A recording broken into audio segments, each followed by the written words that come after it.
Hello, traders. Today is Monday, July 7th, and this is my analysis for the US dollar Swiss, and we're going to start off on the daily time frame. So on the daily time frame, we definitely do have a nice little engulfing move to the upside. I think there's a good chance that this wave from here to here is over. Now, this 78% Fibonacci retracement is from the weekly time frame.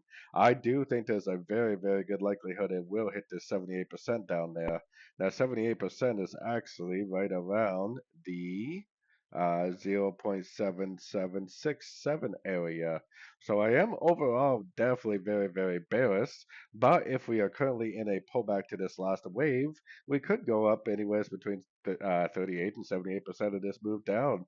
Maybe even end up doing something like this that would potentially last a week or more because we are on the daily time frame.